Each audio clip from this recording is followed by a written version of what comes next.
Perdonen, pero tenía que recoger un paquete que vinieron a entregarme. Me dijeron que después de la una y lo acaban de traer. Bueno, hemos leído el Evangelio de Juan 6. Si recuerdan, en la predicación del domingo pasado, estábamos viendo el texto de Marcos 6. Y justamente el texto de Marcos 6 se cortó en el relato de la alimentación de los 5,000, ¿verdad? ¿Se acuerdan de eso? Bueno, pues hoy el calendario litúrgico de la iglesia nos propone leer el Evangelio de Juan 6 del 1 al 15, como lo hemos hecho, para reflexionar a la luz del cuarto Evangelio, no del segundo que veníamos estudiando, sino del cuarto, la palabra del Señor que hoy tiene para nosotros. Y he titulado a la predicación de hoy, ¿cómo entendemos la persona y la obra de Jesús? ¿Cómo entendemos la persona y la obra de Jesús? Si ustedes van a Juan 6:14, vayan conmigo, dice: aquellos hombres entonces, viendo, subrayen el verbo ver, viendo la señal que Jesús había hecho, dijeron: este verdaderamente es el profeta que había de venir al mundo. Ya desde el capítulo 1 de Juan aparece la pregunta que le hacen a Jesús sobre si él es el profeta que había de llegar o si habían de esperar a otro. Vamos a Juan 1, el versículo 21, que dice: y le preguntaron: ¿qué pues? ¿Eres tú Elías? Recuerden que esa pregunta se la están haciendo a Juan el Bautista. Dijo: no soy. ¿Eres tú el profeta? Y respondió: no. Este profeta que el pueblo de Israel está esperando es un profeta entendido en un sentido mesiánico. Es decir, el profeta que iba a preceder la llegada del Mesías, o que en algunas interpretaciones podría ser el mismísimo Mesías, y esa tradición arrancaba del libro de Deuteronomio capítulo 18. Quiero que vayan conmigo a Deuteronomio 18, versículo 15, y luego el 18, el quinto libro de Moisés, Deuteronomio 18, 15, y luego el 18, porque de aquí surge esta tradición de la espera del profeta. Dice Deuteronomio 18:15: profeta de en medio de ti, de tus hermanos, como yo, te levantará Jehová tu Dios, a él oiréis. El 18: profeta les levantaré de en medio de sus hermanos, como tú, y pondré mis palabras en su boca, y él les hablará todo lo que yo le mandare. Entonces, cuando vamos al Evangelio de Juan, regresemos a Juan 6:14, dice el texto bíblico: aquellos hombres entonces, viendo la señal que Jesús había hecho, dijeron: este verdaderamente es el profeta que había de venir al mundo. Un profeta entendido en sentido mesiánico, es decir, un profeta que iba a cumplir la expectativa que el pueblo de Israel tenía sobre un nuevo Mesías. El Evangelio de este día entonces nos propone reflexionar en la obra y en la persona de Jesús. Y hoy como iglesia tendríamos que preguntarnos: ¿cómo vemos a Jesús? ¿Cuál es la visión que tenemos sobre Jesús y su obra. ¿Cómo experimentamos la acción de Dios en nuestra vida? El relato que nos proporciona el Evangelio de Juan nos narra, como he dicho, la multiplicación de los 5 panes y los 2 pescados, siguiendo el relato de Marcos que nos quedó en suspenso el domingo pasado. Esta multiplicación de estos 5 panes y estos 2 pescados muestran cómo Jesús alimenta a más de 5,000 personas, constituyendo este milagro de la multiplicación de estos 5 panes en el cuarto signo o la cuarta señal, como recuerden ustedes que el Evangelio de Juan gusta de llamar a los milagros de Jesús como señales. Y noten el contraste que el texto bíblico está haciendo.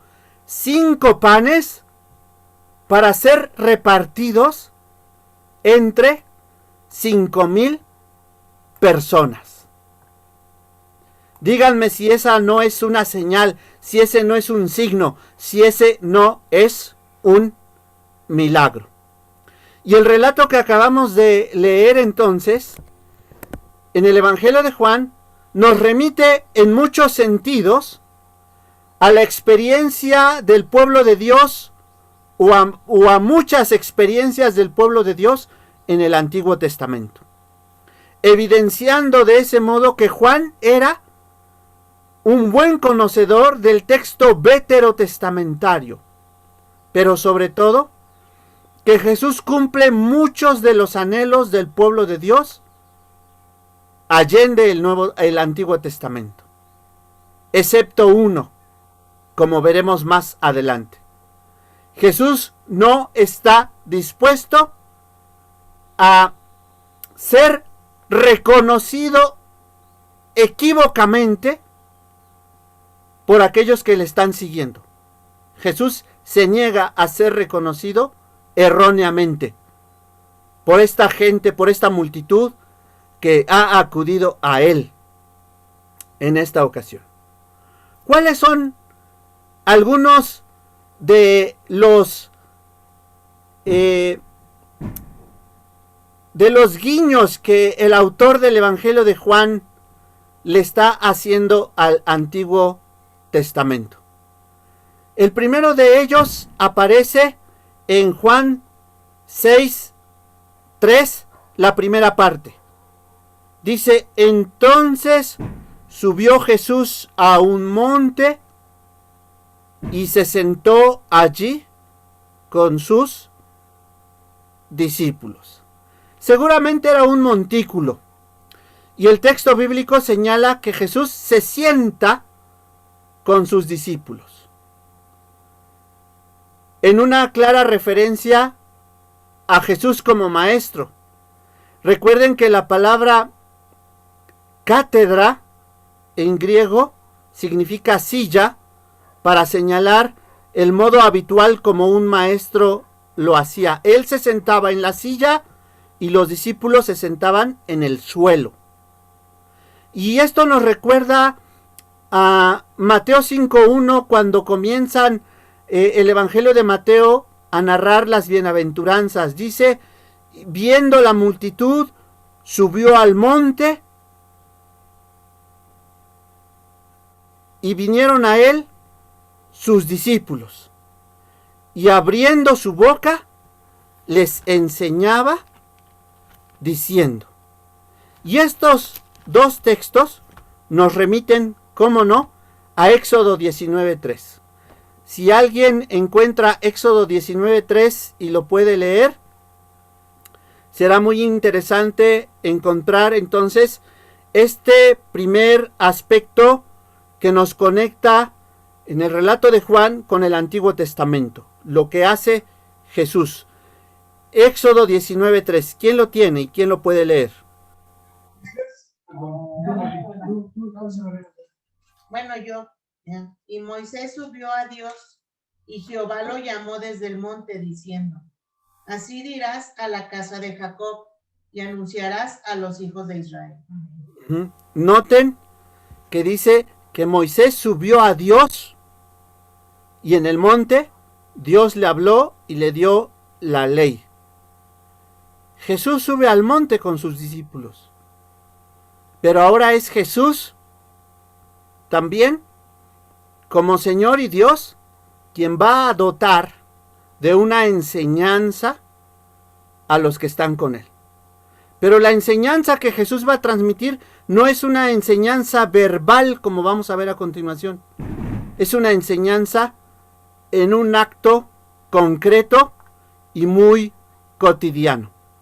Dice después, vamos a regresar a Juan 6, el versículo 10, dice: entonces Jesús dijo, haced recostar a la gente, y había mucha hierba en aquel lugar, y se recostaron como en número de 5,000 varones. Esta narración nos recuerda el Salmo 23:2. Y recordamos que detrás de Marcos 6, sobre el que meditamos el domingo pasado, está el Salmo 23. Y justamente el Salmo 23 en el versículo 2, ¿cómo dice?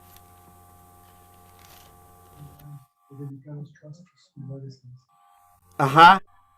Dice, en lugares de delicados pastos me hará descansar. Y finalmente, otro aspecto que nos conecta con el Antiguo Testamento es la lectura bíblica que hicimos en Segundo de Reyes capítulo 4. Vamos allá a Segundo de Reyes 4, cuando nos habla de los milagros que Eliseo, el discípulo de Elías, lleva a cabo. Segundo de Reyes 4:43 dice: y respondió su sirviente, ¿cómo pondré esto delante de 100 hombres? Perdón, el 42.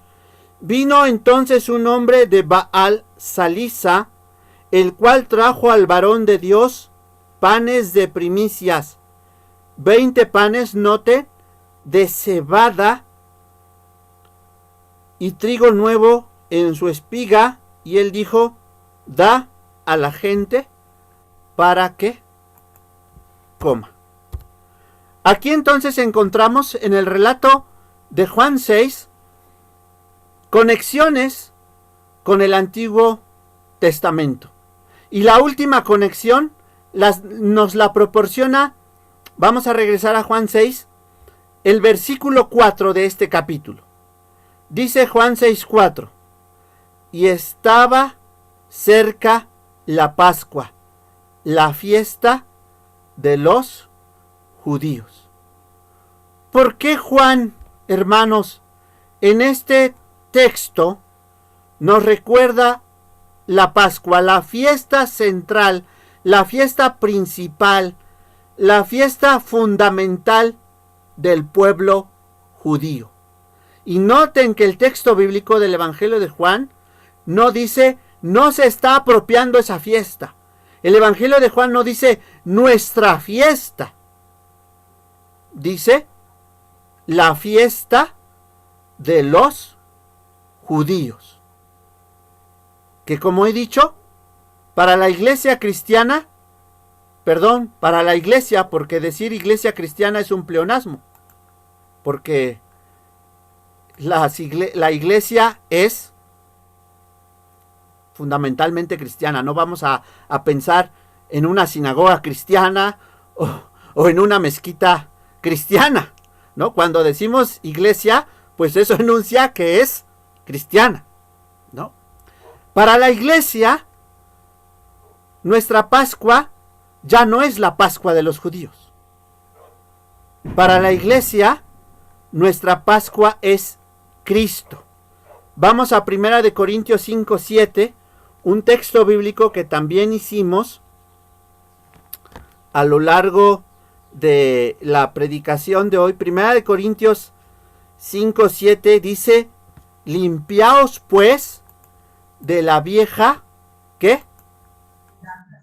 Levadura, para que seáis nueva masa, sin levadura como sois, porque nuestra Pascua, noten aquí que el apóstol Pablo habla de nuestra Pascua, mientras que el Evangelio de Juan 6 dice la Pascua, la fiesta de los judíos.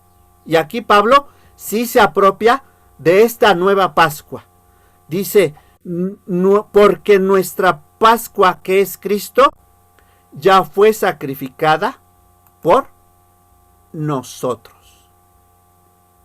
Sobresale entonces en esta narración, hermanos y hermanas, el hecho de que esta alimentación acontece precisamente cerca de la Pascua de los judíos.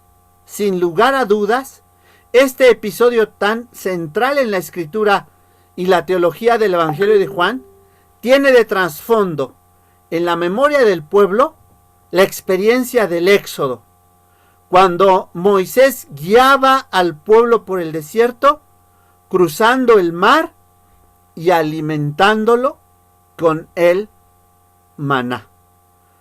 Pero más adelante vamos a darnos cuenta que contrario a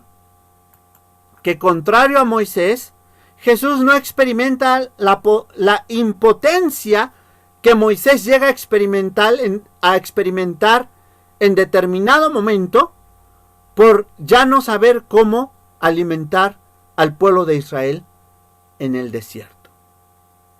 ¿Qué otras coordenadas podemos encontrar en este texto, además de estas vías comunicantes con el Antiguo Testamento?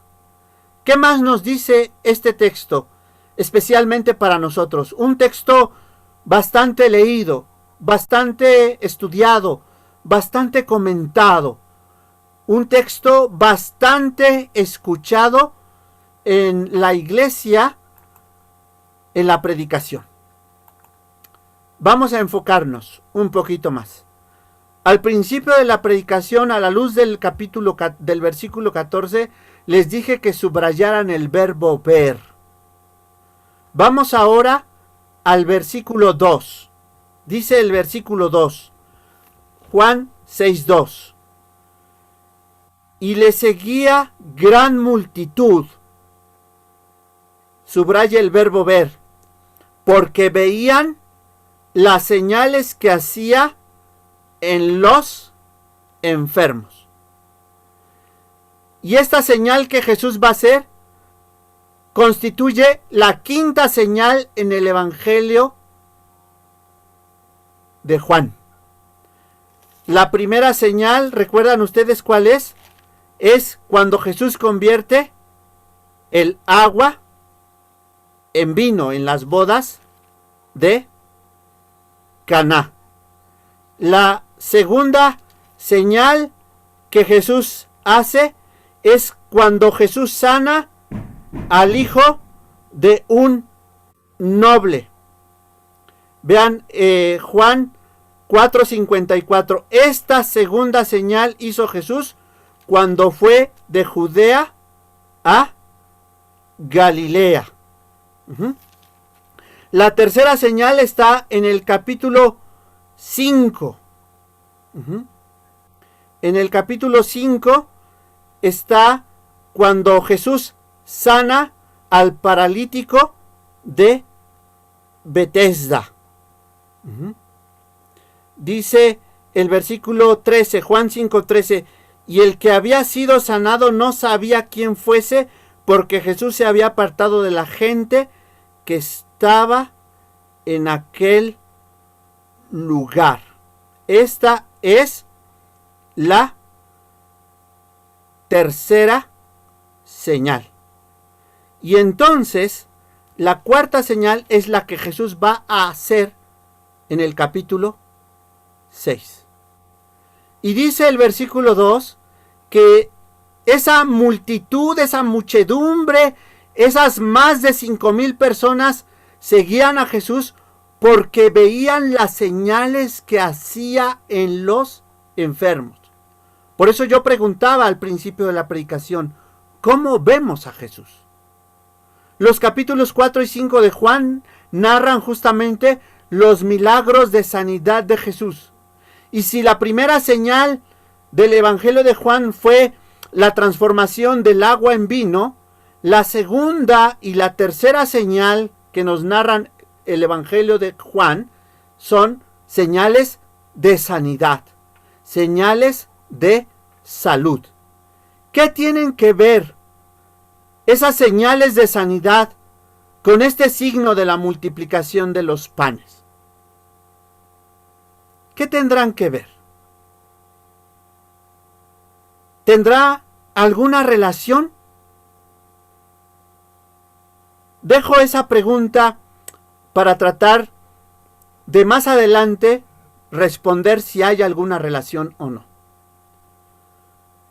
Ahora quiero enfocarme que no solo la multitud ve las señales que hace Jesús con los enfermos y lo siguen. El versículo 5 dice también que Jesús ve.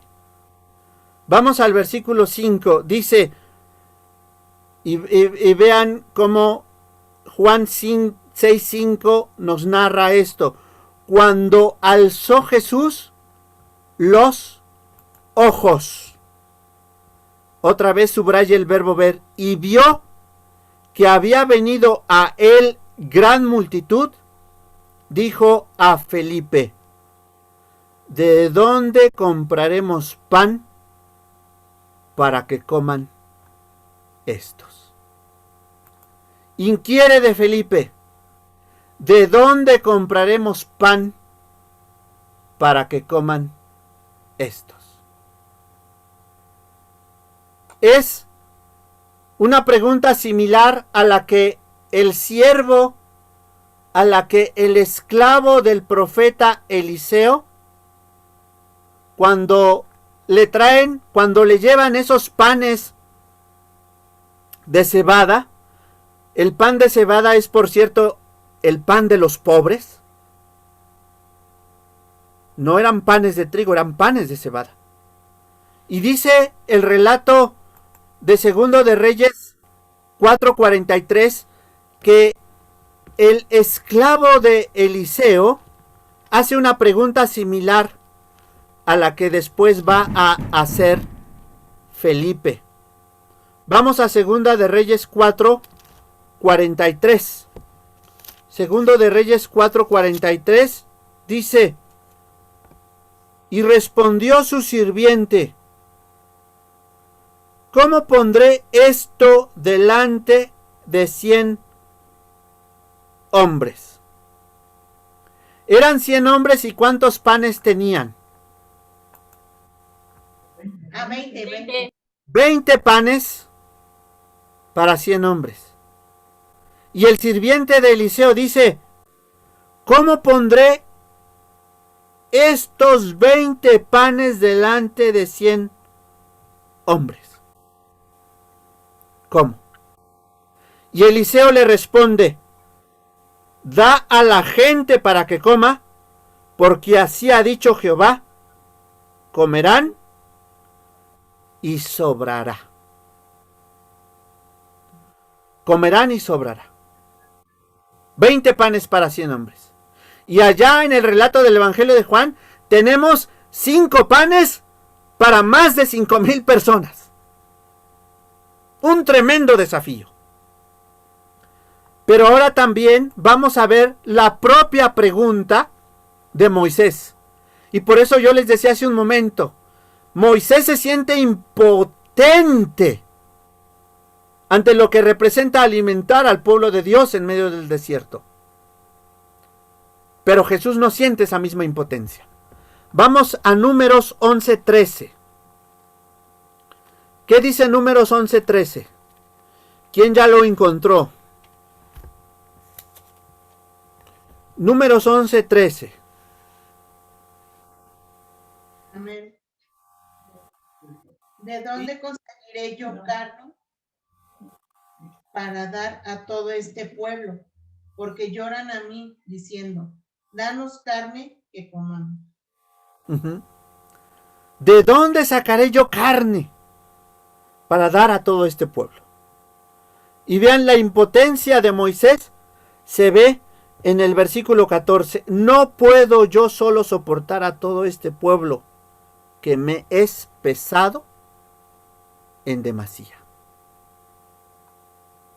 Vamos a regresar al Evangelio de Juan 6. Dice entonces que Jesús es el que le pregunta a Felipe, ¿de dónde compraremos pan para que coman estos? Y note lo que dice el versículo 6. Pero esto decía Jesús para probarle. Para probar a Felipe. Y dicen los eruditos bíblicos que desde este momento Felipe dejó de llamarse así para designarlo como Lipe nada más, porque le perdieron la fe.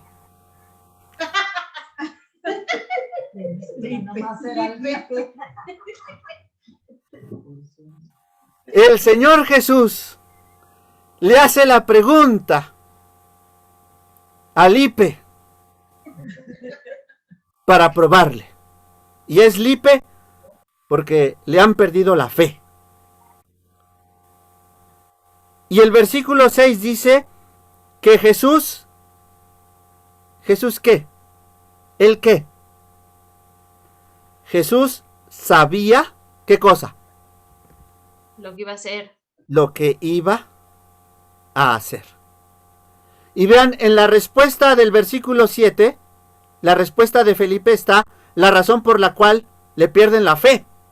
Dice el versículo 7, 200 denarios de pan no bastarían para que cada uno de estos tomase un poco. 200 denarios, recuerden que un denario era el salario de un día de trabajo, así que 200 denarios son 8 meses de sueldo.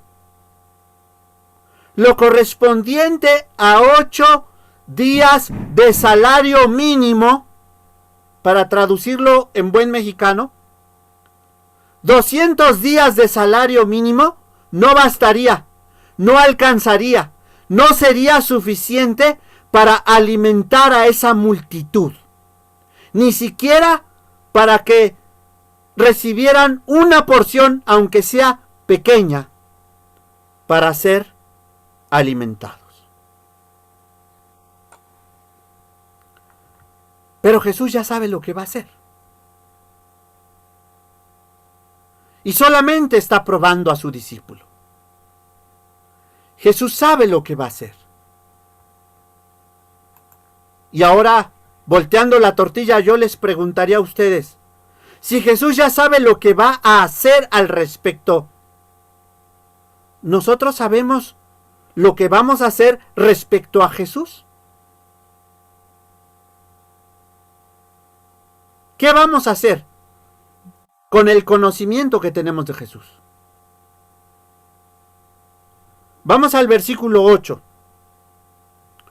Uno de sus discípulos, Andrés, hermano de Simón Pedro, le dijo, aquí está un muchacho que tiene 5 panes de cebada. Note, panes de cebada, es el pan de los pobres.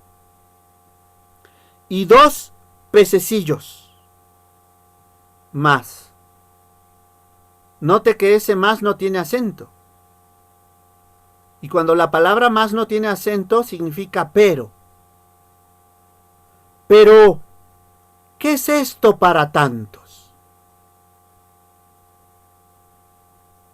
Es la misma pregunta que se hace el siervo de Eliseo.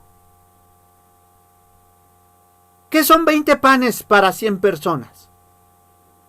Es la pregunta de Moisés en el desierto. ¿De dónde voy yo a sacar tanta carne para alimentar a esta multitud?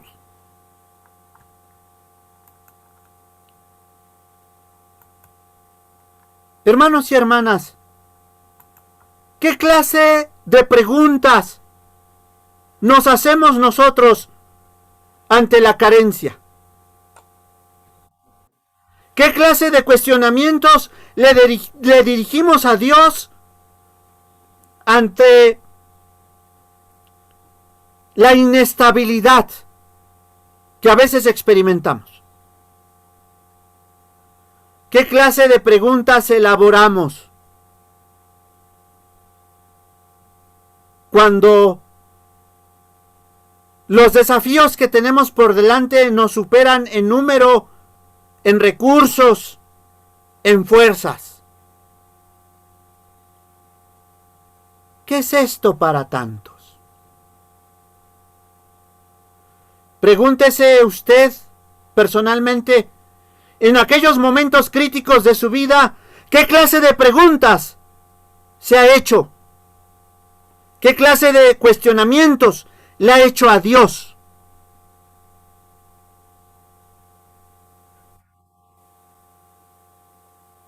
¿Qué es esto para tantos?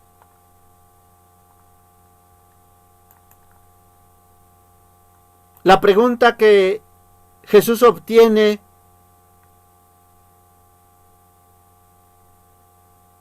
¿de dónde compraremos pan para que coman estos?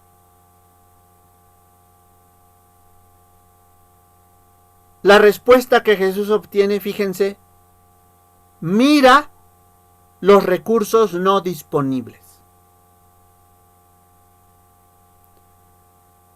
200 denarios de pan, y subrayo, no bastarían, vea la frase negativa, no bastarían para que cada uno de ellos tomase un poco.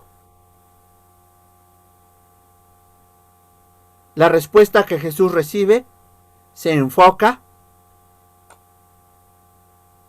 en los recursos no disponibles, en lo que no tenemos. En lugar de enfocarse en el potencial que hay detrás de lo que tienen, aunque sea escasísimo, aunque sea poquísimo, aunque sea insignificante. Y vean, la actitud de Jesús es distinta a la de sus discípulos.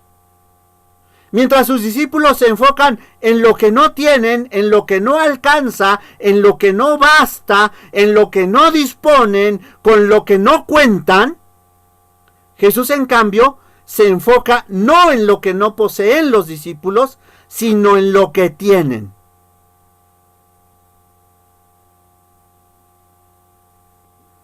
El relato paralelo del Evangelio de Marcos 6:38 subraya la actitud de Jesús.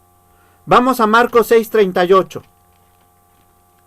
El relato, el texto bíblico sobre el que hoy estaríamos predicando si el calendario litúrgico hubiera seguido esa narración que dejamos en suspenso el domingo pasado.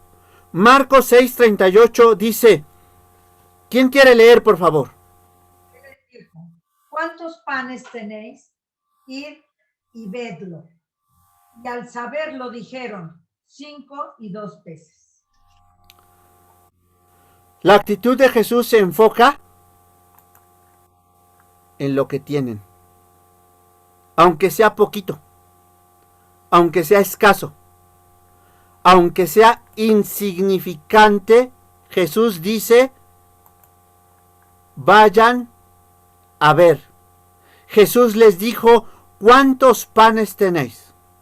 Id, y vean el verbo que utiliza el texto del versículo 38 del capítulo 6 de Marcos, id y vedlo. Y al saberlo dijeron 5 y 2 peces. Iktías en griego, peces. No dice pescados, dice peces ahí, iktías. El encargado de corroborar esa información es Andrés, el hermano de Pedro. Vamos a regresar a Juan 6, el versículo 9. Dice, aquí está un muchacho que tiene 5 panes de cebada y 2 pececillos.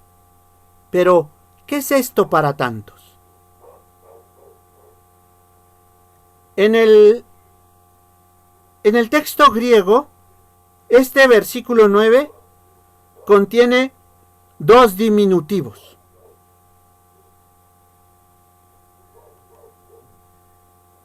A ver, señálenme ahí en el versículo 9 un diminutivo que ustedes identifiquen. Pececillos. Pececillos. Y el otro diminutivo es muchachillo. En griego no dice muchacho. En griego dice muchachito o muchachillo. En griego es paidarion. Paidarion. Muchacho sería paidos.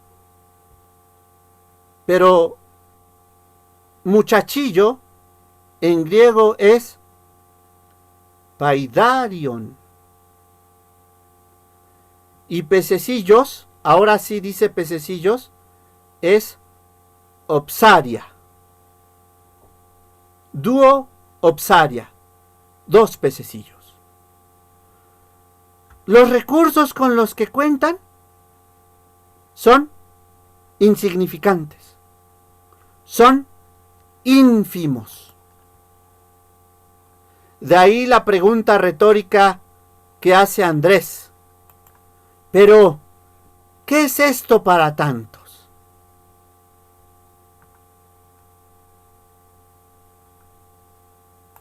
Aquí hay dos maneras de ver la vida y de experimentar la vida. Una que ve lo que no hay. No bastaría. Y otra que dice, ¿qué tienen? ¿Cuántos panes tenéis? Hasta parece ridícula la respuesta. 5 panes. ¿Para cuántas personas? Para más de 5,000. Es más escandaloso que el relato de Segundo de Reyes 4. 20 panes de cebada para 100 profetas. Aquí son 5 panes para más de 5,000 personas. ¿Qué es lo que tienes? Es la misma pregunta que Jesús le lanza a Moisés cuando Moisés no quiere ir a Egipto a sacar a Israel. ¿Recuerda la pregunta que Dios le dirige a Moisés? ¿Qué pregunta le hace Dios a Moisés?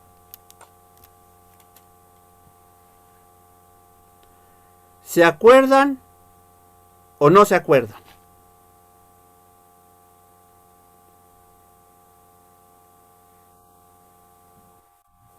Dios le dice a Moisés, ¿qué tienes en las manos? ¿Y qué tiene Moisés en las manos? El báculo.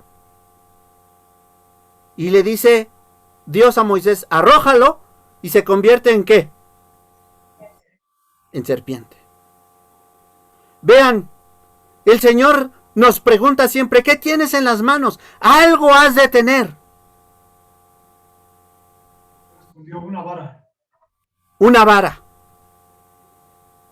¿Qué versículo es, Roge? 4:2. Éxodo 4:2. Dice, y Jehová dijo, ¿qué es esto que tienes en tu mano? Y él respondió, una vara.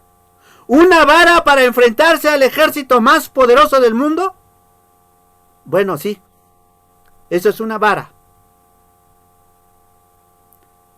Pero en las manos del siervo de Dios se convierte en ¿qué? En una serpiente. Él le dijo, échala en tierra, y él la echó en tierra y se hizo una culebra. Pero también miren, en el propio milagro, en uno de los milagros que Eliseo hace, vamos a Segundo de Reyes 5, Segundo de Reyes 4, en uno de los milagros que hay ahí, también encontramos una multiplicación.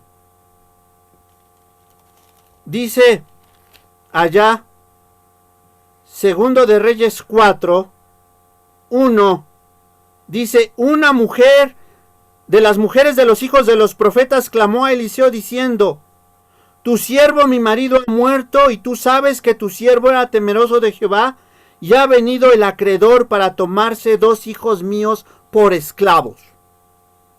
Y Eliseo le dijo, ¿qué te haré yo? Y fíjese lo que dice Eliseo, lo que le pregunta Eliseo a la viuda. Declárame qué tienes en casa. Y ella dijo, tu sierva ninguna cosa tiene en casa, sino una vasija de aceite. Él le dijo, ve y pide para ti vasijas prestadas de todos tus vecinos, vasijas vacías no pocas. Entra luego y enciérrate tú y tus hijos y echa en todas las vasijas, y cuando una esté llena, ponla aparte. Y se fue la mujer y cerró la puerta, encerrándose ella y sus hijos, y ellos le traían las vasijas y ella echaba del aceite. Cuando las vasijas estuvieron llenas, dijo a un hijo suyo, tráeme aún otras vasijas. Y él dijo, no hay más vasijas. Entonces cesó el aceite. Vino ella luego y le contó al varón de Dios, el cual dijo, ve y vende el aceite y paga a tus acreedores, y tú y tus hijos vivid de lo que quede. ¿Qué tienes en casa? Y hermanos y hermanas, en lugar de estarnos quejando por lo que no tenemos, por nuestras carencias, por lo que nos hace falta, por nuestra enfermedad, por la escasez del trabajo, por la escasez del sueldo que me dan, en lugar de estar quejándonos por eso, tenemos que dar gracias por lo que sí tenemos, y eso que tenemos podemos ponerlo en las manos del Señor Jesús y decirle, aquí está, ¿qué se puede hacer con esto? ¿Cuántos panes tiene? ¿Qué tienes en tu mano?, le dice Dios a Moisés. ¿Qué tienes en casa?, le dice Eliseo a esta viuda. ¿Y qué sucede entonces?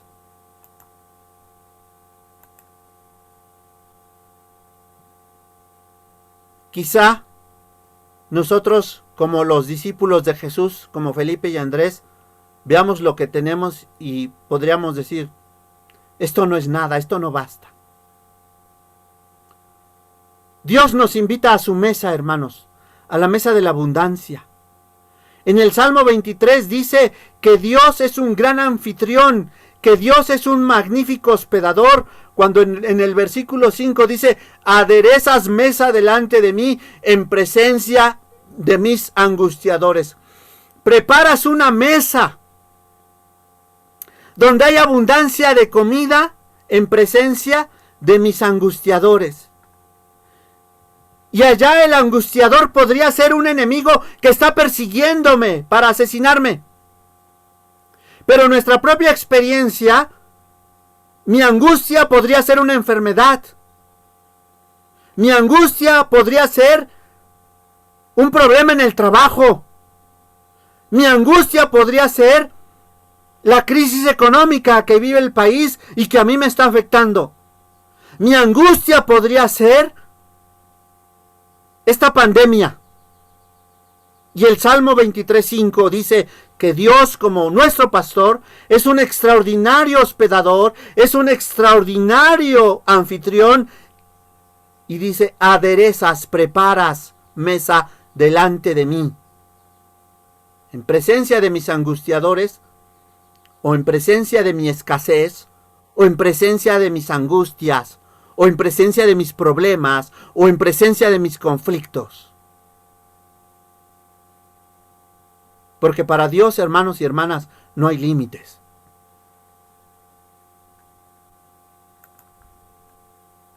Vamos a regresar a Juan 6, Y notemos que Jesús no se queja por lo escaso de los recursos. Jesús, ¿qué hace? Vamos al versículo 11. Juan 6, 11. Dice, y tomó Jesús aquellos panes, y habiendo dado gracias, los repartió entre los discípulos. Asimismo de los peces, cuánto querían. ¿Sabe, hermano y hermana, que las cosas cambian cuando nosotros damos gracias? El Señor Jesús no dijo, ¿qué vamos a hacer con estos 5 panes y estos 2 pescados? El Señor Jesús toma eso que tiene a su disposición y da gracias y lo comparte, lo reparte.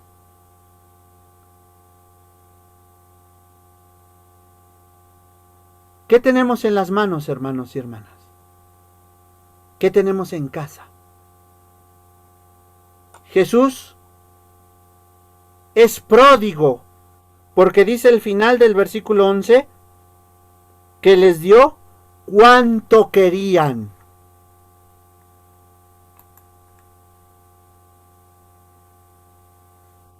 Y luego el versículo 12 dice que se saciaron. Y cuando se hubieron saciado, dijo a sus discípulos, recoged los pedazos que sobraron para que no se pierda nada. Jesús está en contra también del desperdicio. Jesús nos enseña a no desperdiciar. Cuando damos gracias y repartimos a Dios, nos comprometemos también a consumir con justicia, con equidad, lo que Él nos ha dado, sea poco o sea mucho. Por eso el Evangelio de hoy también nos recuerda que es un pecado desperdiciar la comida. Y es un pecado cuando hay millones de seres humanos que pasan hambre en el mundo. Y recogen 12 cestas, una para cada discípulo. Y vamos entonces al versículo 14. Pero antes de ir al versículo 14, quiero que vayan conmigo al Evangelio de Marcos 6:52. ¿Qué dice Marcos 6:52?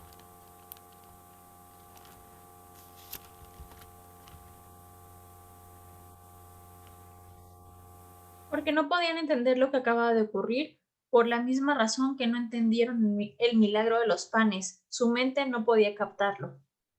Ahí está. No habían entendido el milagro de los panes. Su mente no ha podido captarlo.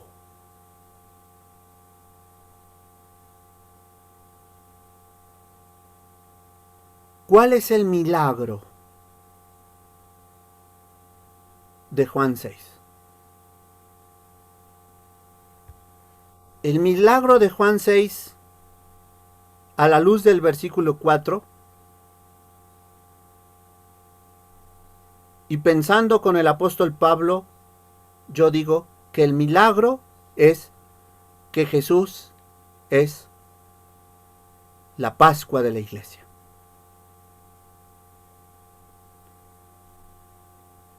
Y ahora sí vayamos al versículo 14 del Evangelio de Marcos 6. Marcos 6:14 dice, aquellos hombres entonces viendo la señal que Jesús había hecho, vean, ellos ven la señal pero no ven a Jesús. Dijeron, este verdaderamente es el profeta que había de venir al mundo. Y Jesús se siente inflado, ¿verdad? Porque dice, ya se dieron cuenta que yo soy el profeta. Por fin les ha caído el 20. Pero no han entendido. Así como los discípulos en Marcos 6:52 no entendieron lo de los panes porque su corazón estaba endurecido. No habían entendido el milagro de los panes. Estos han malinterpretado el milagro. Y al malinterpretar el milagro, están malinterpretando la vida, la obra, el ministerio del Señor Jesús.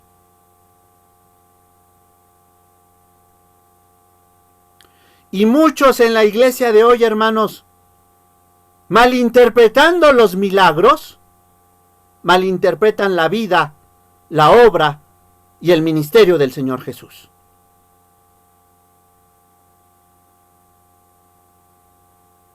Porque Jesús podría haber dicho, ¡bravo! Han entendido el mensaje detrás de la señal. ¡Excelente! Recuerden que Jesús subió al monte junto con sus discípulos y se sentó para enseñarles. Pero a diferencia de de Mateo 5, Jesús no enseña aquí a través de la palabra. Enseña a través de este milagro, de esta señal de multiplicar los panes. Pero la malinterpretan. No entienden la enseñanza. Por eso dice el versículo 15, pero entendiendo Jesús que iban a venir para apoderarse de él, fíjense, quieren aprehender a Jesús. Dicen que Jesús es el profeta. Y dice Juan 6:15, pero entendiendo Jesús que iban a venir para apoderarse de él y hacerle ¿qué? ¿Y hacerle qué? Rey. Volvió a retirarse al monte él solo. Han malinterpretado el milagro. Y al malinterpretar el milagro, han malinterpretado cuál es el sentido de la vida de Jesús y cuál es el sentido del ministerio de Jesús. Cuidado, porque la iglesia puede hoy también malinterpretar a Jesús. La iglesia puede también hoy malentender a Jesús.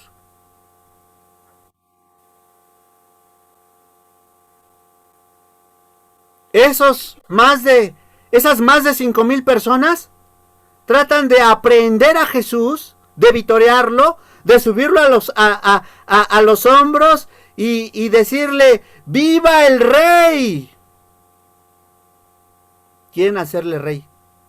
Ellos entienden un mesianismo político. Y Jesús dice, no. Jesús desaprueba esa interpretación. Dice, no, ese no es el sentido de este milagro. El sentido de este milagro para nosotros, la iglesia contemporánea, y creo que para la iglesia juánica, es entender que Jesús es nuestra Pascua. Y como dice Pablo, nuestra Pascua ha sido ya sacrificada. Limpiémonos de la vieja levadura. Nuestra Pascua, que es Cristo. Y recuerden que Christos en griego significa Mesías. Y el mesianismo que estos persiguen es un mesianismo político. Y el mesianismo que Jesús nos propone es uno muy distinto. Es un mesianismo que le lleva a la cruz. Y dice, cuando Jesús se retira, en griego dice que Jesús sale huyendo. Jesús huye. Porque quieren secuestrarlo. para hacerlo rey. Hoy también la iglesia ha secuestrado la vida, el ministerio, la obra de Jesús.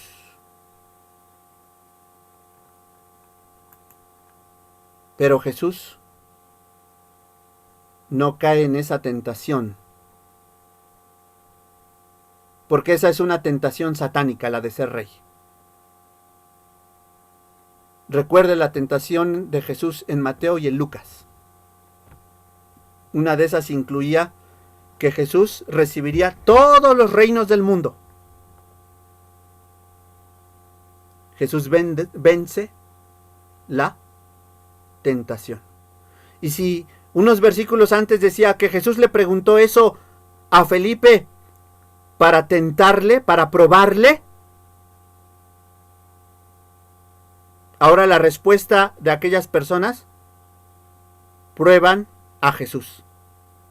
Pero Jesús la libra. Jesús libra aquí también la tentación. Y dice, no, ese no es mi destino. Ese no es mi propósito. Esa no es mi visión del mesianismo. ¿Qué visión tenemos de Jesús? ¿Cómo comprendemos la misión y la obra de Jesús? Porque dependiendo de eso, vamos a proclamar a un determinado Jesús o a otro Jesús. Que el Señor, hermanos y hermanas, bendiga su palabra.